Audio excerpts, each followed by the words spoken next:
सभी जपकर्ताएं जो आज प्रातःकाल में जप सेशन में ज्वाइन किए हैं, सभी के श्री चरण में हमारा विशेष प्रणाम।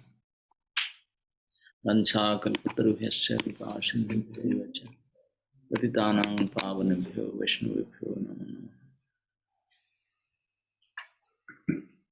तो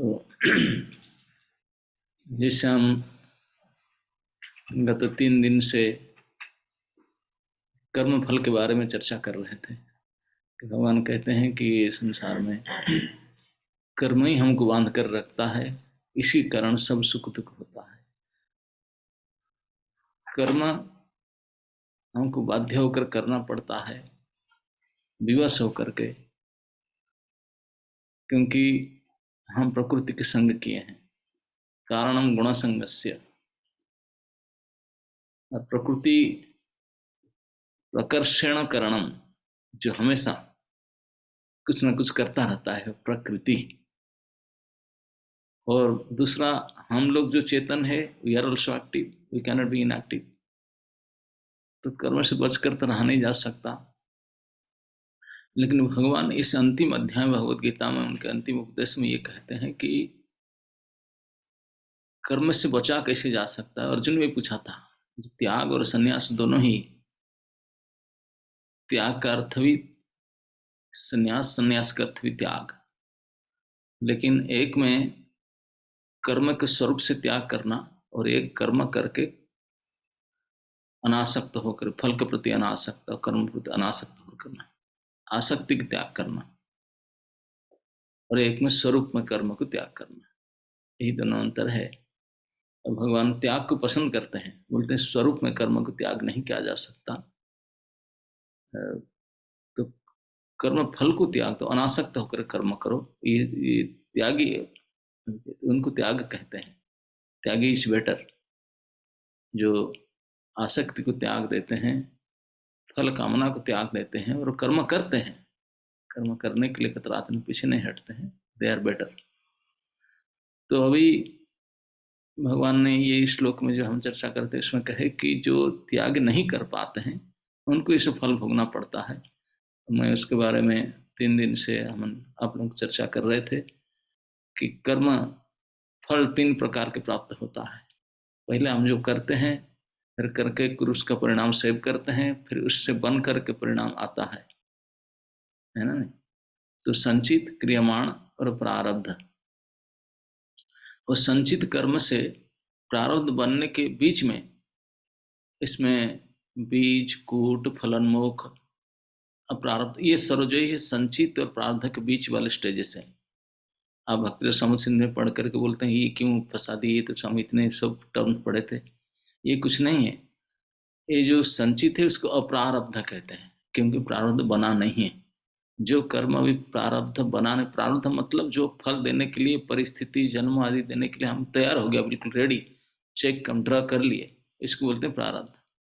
जो अभी ड्रा किए नहीं, पड़ा हुआ है खाते में, हमारे नाम में पड़ा हुआ है, हमको ही मिलेगा, उनको बोलते अप्रारब्ध।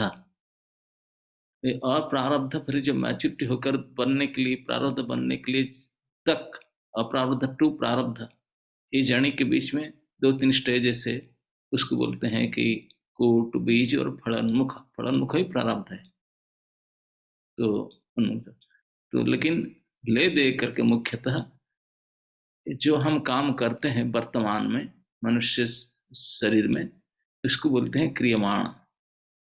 और इस कर्म के 2 फल होता है, मैं बताया था क्रियमाण में। एक तो संचित हो जाता है जो हम करते हैं, और कुछ उसमें संस्कार बनता है।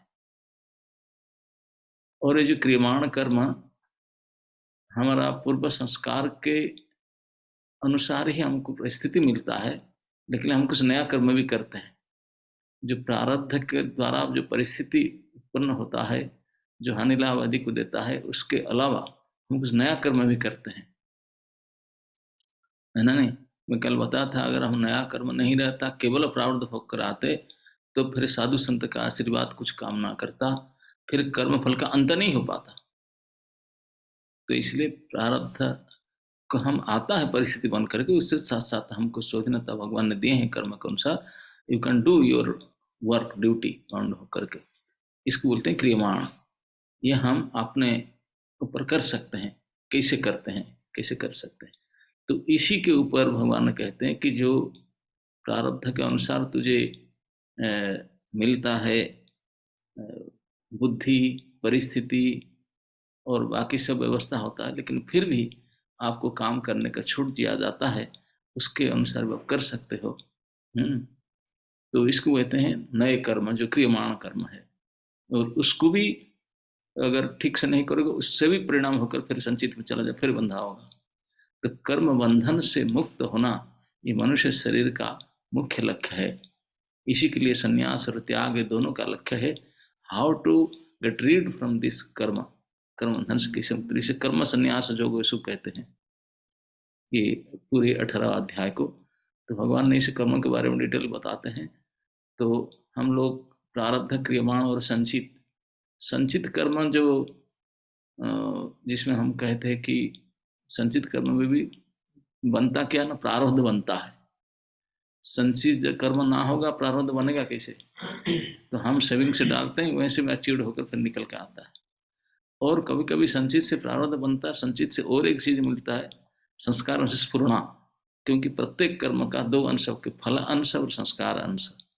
संचित संचित कर्म का भी जो संस्कार अंश है स्फुरणा, तो क्योंकि हमारे चित्त में और सब जमा हुआ है कर्म, पूर्व कर्म, तो इसलिए हमारा विचार में कभी कभी अद्भुत अद्भुत काम करने के लिए विचार आता है। कभी गलत काम, कभी अच्छे काम, कभी ये, कभी कभी कोई स्वप्न में भी आता है। जो कभी स्वप्न में अधिक समय इस प्रकार की बात आता है, ये सब स्फुरणा, ये संचित कर्म का संस्कार पाठ का ही इफेक्ट है। तो जो भी हो, ये संचित क्रियमाण और प्रारब्ध हम थोड़ा बहुत अब समझ ले, पूरा समझ नहीं पाएंगे। भगवान खुद भी कहते हैं कि कर्मणा गहना गति। बड़े बड़े पंडित इसमें दिमाग फोड़ दिए, वो समझ नहीं पाए। तो इसलिए समझने के लिए प्रयास मत करो, ये बहुत कॉम्प्लिकेटेड है। इससे निकलने के लिए प्रयास करो। जैसे कभी कभी हम लोग के बहुत बुद्धिमान हो गए, बोले जब भगवान इतने कृपालु है, अब हमको इस माया में डाले क्यों, हम माया जगत में आए क्यों? भगवत धाम जब इतने सुंदर है, इतने सब कुछ है, भगवत धाम से हम इधर आए क्यों? ये नाना प्रकार के ही आशंसन लेकर के फंसे पड़े, कुछ करते नहीं। तो उसके लिए हमारा आचार्य कहते हैं कि भैया, तू अगर समुद्र में गिरा हुआ है, पानी में डूब रहा है, तैरना नहीं आता है, पानी पी रहा है, नमकीन पानी, अभी तब बैठ कर रिसर्च करेगा पानी में डूबते हुए, पानी पीते हुए, कि मैं कैसे गिरा, मुझे तो गिरना नहीं चाहिए था, मैं कैसे गिरा? अगर उसी के ऊपर टाइम लगाओगे तो मर ही जाओगे, कुछ फल नहीं होगा। तो इसलिए किसी भी प्रकार से भूल जाओ कैसे गिरा, आप यहाँ से निकलो। जब निकल जाओगे तो पता चलेगा, अरे मेरा पैर स्लिप कर गया था, वो मुझे धक्का दे दिया था, मैं इसे क्या था, कूद पड़ा। तो ये पता चल जाएगा कारण यहाँ से निकलने से। जब तक नहीं निकलेंगे हम समझ नहीं पाएंगे। तो इसलिए सबसे पहले we have to get out of this situation. तो ये कैसे आउट करेंगे, तो यही संन्यास विधि, यही त्याग विधि ये बताते हैं। तो भगवान ने कर्म फल, इष्टम अनिष्टम मिश्र, कर्म फल के बारे में, जिसको हम 3-4 दिन से चर्चा कर रहे थे, तो उसमें ये कहते हैं कि भवती अत्यागिनांग प्रत्यय न तो सन्यासी नाम क्वचित।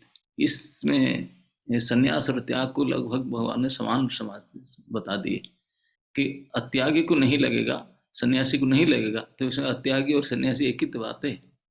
अत्यागी जो है, जो त्याग नहीं कर पाते हैं, मतलब त्यागी को नहीं लगेगा और सन्यासी को नहीं लगेगा। त्याग संन्यास लगभग एक ही है। एक तो कर्म को त्याग करना चाहते हैं, हम करेंगे नहीं, और बोलते हैं कि नहीं हम करेंगे लेकिन फल को नहीं रखेंगे। तो दोनों को ही हमको त्याग करना पड़ेगा, लेकिन करना ही पड़ेगा। और ना फल को इच्छा रखना है, ना कर्म भी आसक्ति रखना चाहिए, ना फल ना कर्म, दोनों में अनासक्त होकर के करना ही पड़ेगा। भगवान के सिद्धांत है। तो आगे कहते हैं कि देखो ये कर्म करते, तो प्रश्न उठेगा, चलो तो हम समझ गए ये सब कर्म पर बचेंगे कैसे? तो भगवान फिर उसका उपाय बताते हैं श्लोक संख्या 13 में। पंचीतानि महाबाहो कारणानि निबोध में, सांख्ये कृतांते प्रोक्तानि सिद्धये सर्वकर्मणाम।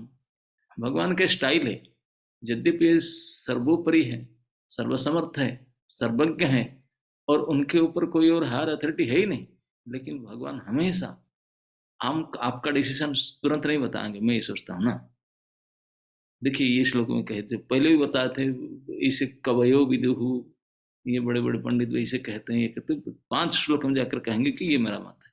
तो अभी इनको पूछे कर्म कैसे निकलेंगे, बोले पंचितानि हे महाबाहो, हे अर्जुन महाबाहो, वेदांत के अनुसार, सांख्य प्रतांत, सांख्य शास्त्र को वेदांत शास्त्र को सांख्य शास्त्र कहा जाता है, कि वेदांत के अनुसार समस्त कर्म की पूर्ति के लिए 5 कारण अब तुम्हें बताता हूं, सुनो।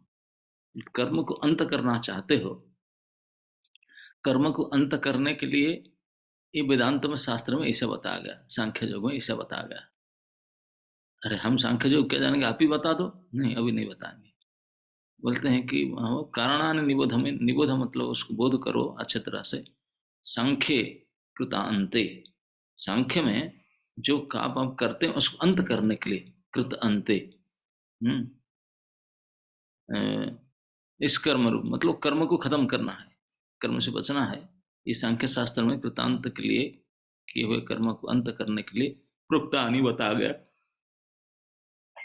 शुद्ध है सर्वकर्मण, सारे कर्म को निष्पत्ति करने के लिए बताया गया है।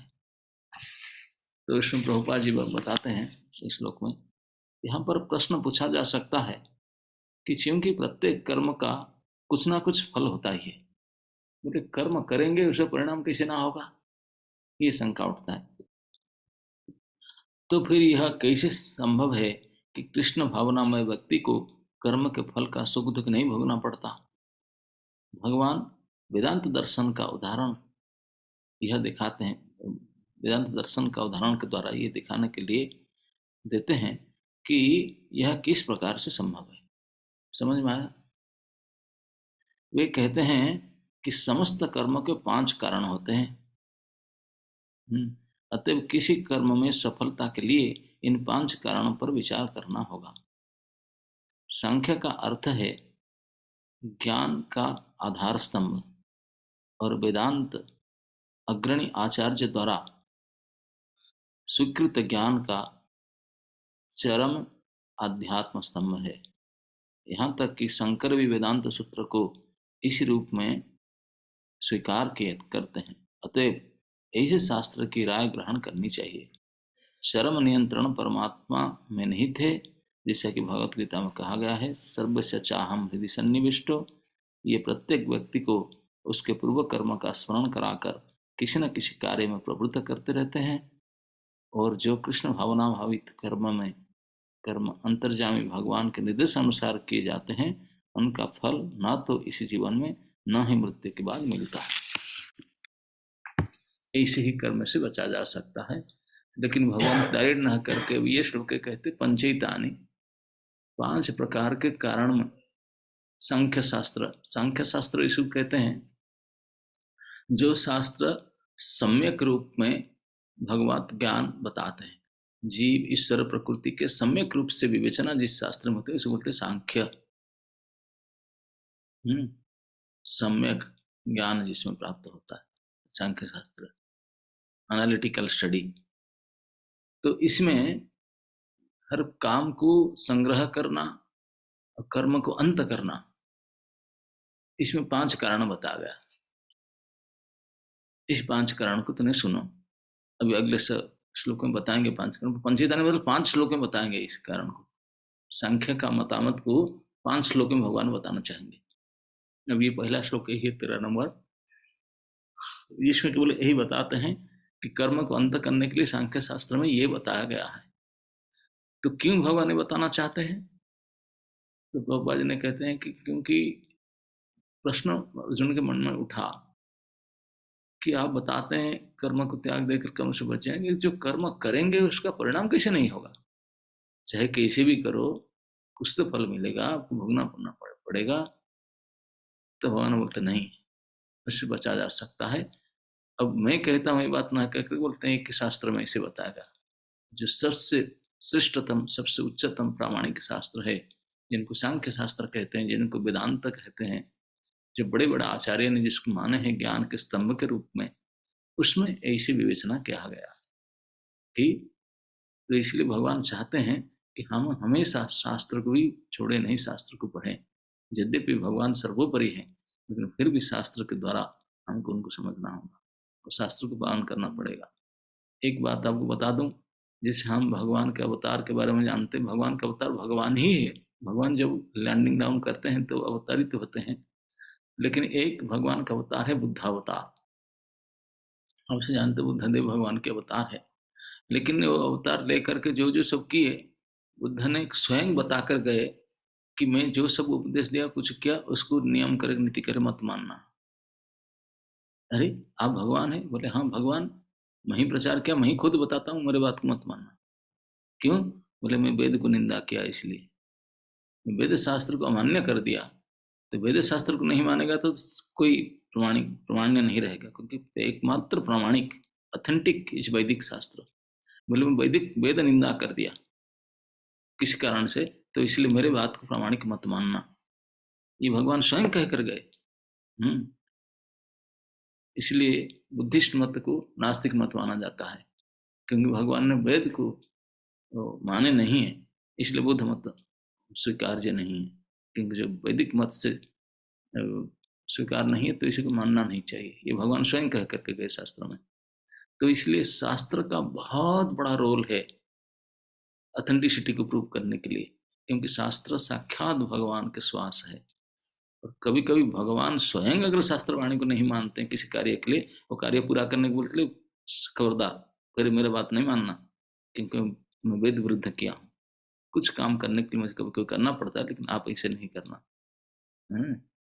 तो ये विशेष भगवान ही सर्वशक्तिमान है, वो कुछ कर सकते हैं, लेकिन साधारण जनता इसमें नहीं मानना चाहिए इन मत को। लेकिन स्वयं बुद्ध मत के लिए बुद्ध ही स्वयं कह कर गए, बोले ना मैं वेद निंदा करके ये सब किया हूँ, तो कोई अलग उद्देश्य था, लेकिन वेद के विधान से कर, वेद के हिसाब से काम करना चाहिए। तो इसलिए भगवान बुद्ध अवतार के बाद में भगवान स्वयं जा करके शंकर को भेजे, बोले मैं मेरा काम करके आया, बहुत अहिंसा गड़बड़ करे ठीक ठाक रहे, लेकिन वेद शास्त्र को मैं बंद कर दिया, तुम जाकर स्टैब्लिश करो। बोले सर मैं कैसे जाऊँ, ना ना मैं बजाता हूँ, तुम जाओ ना, आप जिसको कर दिए उसके अगेंस्ट में बोले कुछ तो करो। तो इसलिए भगवान शंकर आचार्य बनकर के आए, आकर के थोड़ा ट्विस्ट किए वेद को, शारीरिक भाष्य लिखे, असली भाष्य नहीं दिए, असली अर्थ नहीं दिए, गुमराह किए। क्योंकि बुद्धिस्ट लोगों को, उनको बुद्धिस्ट लोग से उनको वेद को बचाकर फिर स्थापना करना चाहिए था, ये लक्ष्य था। तो इसलिए शंकराचार्य का दोष नहीं, शंकर तो भगवान के परम वैष्णव है, लेकिन उनको भगवान ने ये ऑर्डर दिए थे ऐसा करने के लिए। भगवान स्वयं टेढ़ा है, उनका स्वभाव टेढ़ा है, उनके आदत ही टेढ़ा है, वो सीधा कभी करेंगे ही नहीं। शंकर को भेजे, जाकर सीधा वेद को बैठा, बोले हटा, तो बोले नहीं हुआ तो मत, भगवान ने भेजे मैं ऐसा करूंगा ना, बोले ऐसा मत करो। तो हमेशा अ, अप्रत्यक्ष रूप से वेद प्रत्यक्ष ज्ञान नहीं देता, कि भगवान भी प्रत्यक्ष ज्ञान नहीं देता, प्रत्यक्ष मैंने डायरेक्ट ना, इनडायरेक्टली बताएंगे, हमेशा इनडायरेक्टली। तो हम लोग को इसीलिए शास्त्र को समझना होगा अप्रत्यक्ष रूप में प्रत्यक्ष रूप में। तो यहाँ पर भगवान ने जब भी बताते हैं कर्म की, संन्यास के बारे में, त्याग के बारे में, कर्म को अंत करना, कर्म के कारण के बारे में, हमेशा भगवान अपना मत बहुत बाद में रखते हैं, शास्त्र मत को पहले रखते हैं। और शास्त्र मत और मनीषियों को, ऋषि मुनि पंडितों के मत को रखते हैं, कि इसलिए हम हमेशा, इसलिए भगवान ने सिखा देते हैं, शास्त्र ऋषि मुनि बड़े बड़े पंडित लोग जो शास्त्र को पढ़े हैं, उनको पूजा सम्मान और उनको मान्यता करना चाहिए, उनका मतामत को ऐसे नहीं ठुकरा देना चाहिए। जो भगवान के लोग हैं, जो शास्त्र को ज्ञान को रख कर बोलते हैं, उनको ऐसे नहीं ठुकराना चाहिए, शास्त्र मत को सम्मान करना चाहिए। और शास्त्र मत को बात पहले कहेंगे, बाद में फिर कहेंगे शास्त्र में ऐसा कहा गया, लेकिन ऐसा है, मैं ऐसा समझता। अरे आप ही तो सर्वोपरि है। इसलिए प्रभुपाद जी ने इसलिए लिखे, वो चरम नियंत्रण तो परमात्मा नहीं थे। चरम मतलब द फाइनल कंक्लूजन, डिसीजन, वो तो भगवान स्वयं लेंगे। क्योंकि सर्वस्य चाहम हृदय सन्निविष्टु, हर एक कण कण में, अणु परमाणु में, प्रत्येक जीव के अंदर भगवान बैठे हैं, उनको कैसे चलाएंगे। हम बोलेंगे भ्रामयम सर्वभूतान, आगे भगवान कहीं देवे, बोले ये सब गाड़ी है, चलाने वाला तो मैं ही हूँ, आप लोग सब गाड़ी है। भ्रामयन सर्वभूतानाम, मैं ही भ्रमण कराता हूँ, ना चाहता हूँ, सबके अंदर बैठा कर सर्वस्य चाम हृदय सन्निविष्टो। तो इसलिए अंतिम चरम निर्णय तो उनके हाथ में है, लेकिन फिर भी शास्त्र दृष्टि से, शास्त्र के द्वारा भगवान ने उनको कई उदाहरण देकर समझाते हैं कैसे कर्म को अंत किया जा सकता है। कर्म करते हुए भी कर्म से परिणाम से मुक्त हो सकते हैं, और कर्म से बचने से हम फिर हमारा ये शरीर फिर नहीं होगा, क्योंकि शरीर प्रारब्ध कर्म के परिणाम है, और प्रारब्ध बनता है संचित से, और संचित आता है क्रियमाण से। तो इसलिए ये सबसे हमको बचना है। लेकिन इसको बचना का कारण नहीं कि हम कुछ नहीं करेंगे चुपचाप बैठ जाएंगे, बोले नहीं। भगवान ने तीसरा अध्याय गीता में ये बात भी कहें, किसकी श्लोक याद है? नहीं कर्मणा अनारंभा नष्कर्म पुरुषोष्णुते। कर्म के आरंभ को बंद करके कोई निष्कर्म तक बात नहीं कर सकता। मैं काम नहीं करूंगा तो कर्म थोड़े से बच जाएगा, नहीं बर न सिद्धि संन्यासम कचित सिद्धि में से गच्छति। एक संन्यास ले लेने से कोई सिद्धि प्राप्त नहीं होगा, कि काम दाम बंद कर देने से कर्म फल से बचा नहीं जा सकता। भगवान असंभव है, तो करना ही पड़ेगा। करके सब प्रकार के शास्त्र अनुमोदित कर्म करके फिर कर्म से कैसे अंत हो जाएगा, बच करके फिर दोबारा इस शरीर को धारण नहीं करेंगे, मेरा पास आना है। तो ये उपाय भगवान पूरे कर्म संन्यास योग 18 अध्याय में बताते हैं, कैसे करते हुए भी अनासक्त होना है, फल की कामना से बचना है, फिर भी करते रहना है कर्म में लगते हुए। ये पूरे साइंस समझाएंगे, समझा करके फिर अंत में ले जाएंगे, एक बार क्लाइमैक्स पॉइंट तक ले जा करके भगवान कहेंगे कि अर्जुन तू मेरा मित्र है, तू क्या ऐसे पचड़े में पड़ेगा, कुछ करना ही पड़ेगा, छोड़ो ये सब दिमाग, तो just surrender unto me, I will take care of you, that's it. इसलिए भक्त को बड़े चतुर हैं, बोलते हैं कि फिर मैं ये कोर्स करना क्या जरूरत है, just try to surrender unto you, आप जैसे करोगे करोगे और क्या। सर्वस्व तुम्हारा चरण सौंपिया पड़ी तुम्हारा घर। अभी मान असत्य है सब समर्पण कर दो, और मारी वे राखिए, जो जैसी स्थिति में जो करना है तो करो। ये तो सबसे बेस्ट पॉलिसी। इसी पॉलिसी को ले जाने के लिए, क्योंकि कई प्रकार लोग होते हैं स्वभाव, तो उनको सब प्रकार से समझाते बुझाते देख करके यहाँ तक ले जाएंगे। This is the super most work to surrender to lord. तो ये सरेंडर तक पहुंचाने के लिए ये सब अभी करते बताते जा रहे हैं। तो आज के श्लोक में भगवान ने सांख्य आदि वैदिक शास्त्रों से उदाहरण दे करके 5 कारण बताते हैं कि जिसे कर्म बनता है, कर्म संग्रह होता है, और जिसके द्वारा कर्म का अंत भी किया जा सकता है। अब 5 श्लोक अभी बताएंगे, आज पहले श्लोक बताएगा, कल फिर 14 नंबर श्लोक में चर्चा करेंगे। ओके,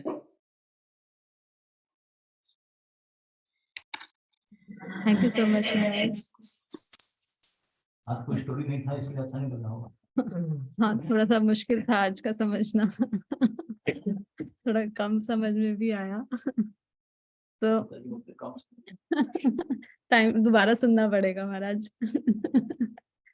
तो इसमें जो मुझे तो यही समझ आया कि हमें जितने भी जीवन में कार्य करने चाहिए सब शास्त्रों के हिसाब से करने चाहिए, और शास्त्र और जो भी शास्त्र पढ़ते हैं उनकी हमें पूरी रिस्पेक्ट करनी चाहिए।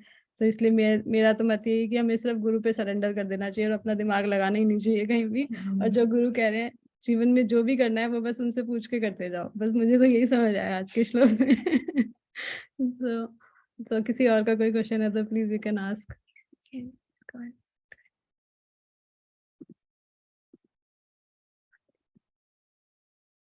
श्वेता माता जी।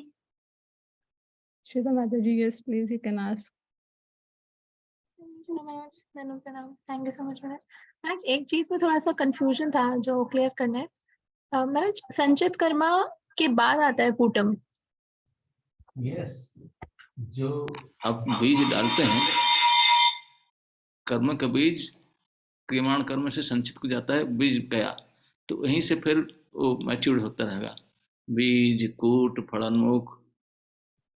तो सबसे पहले बीजम आता है फिर कूटम आता है, तो बीजम को हटा सकते हैं हम संचित कर्मा।